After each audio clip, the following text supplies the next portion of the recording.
প্রিয় বীর চট্টলার তৌহিদি মুসলমান, আমরা আর নতুন করে কেউ জালিম হোক এটা চাই না, নতুন করে আবার কেউ ফ্যাসিস্ট হোক আমরা চাই না, এক দল আরেক দলকে নিশ্চিহ্ন করার রাজনীতি করুক আমরা চাই না। আমরা সুশাসনের বাংলাদেশ চাই, আমরা মানবিক বাংলাদেশ চাই, আমরা একটা সমৃদ্ধ বাংলাদেশ চাই, আমরা বিশ্বের বুকে সম্মান নিয়ে মাথা উঁচু করে দাঁড়াতে চাই, ঠিক কিনা বলেন? আল্লাহ বলতেন যদি তোমরা চাও একটা সমৃদ্ধ সমাজ যদি বিনির্মাণ করতে চাও, মানবিক সমাজ যদি বিনির্মাণ করতে চাও, আমি তোমাদেরকে সেজন্য প্রথমে আদালতের নির্দেশ দিলাম, ইন্নাল্লাহা ইয়া'মুরু বিল আদল, নিশ্চয় আল্লাহ তাআলা তোমাদেরকে ন্যায় বিচার সুশাসন এটার আদেশ দেন। সুবহানাল্লাহ।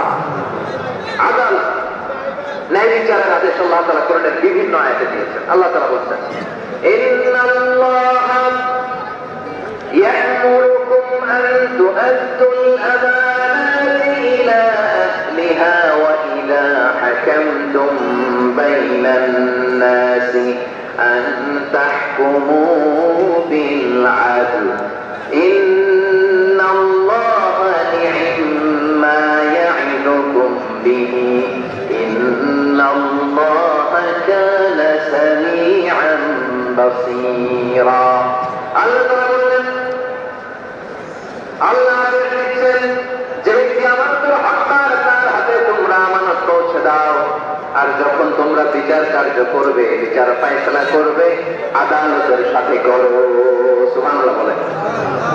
ওই যে হাকামতুম বাইনান নাসি আন তাহকুমু বিল আদল, আদালতের সাথে করবা। আল্লাহ তাআলা বলেন, যারা জাজ হবে, বিচারক হবে, তাদের যদি বাদী বিবাদের কারোর সাথে শত্রুতা থাকে, কারোর সাথে যদি কোনো ধরনের রেষারেষি থাকে, আল্লাহ বলেন বিচার কার্য করতে যে ওই শত্রুতা রেষারেষির কারণে আদালতের বাইরে যে অবিচার করে বিচার করো না।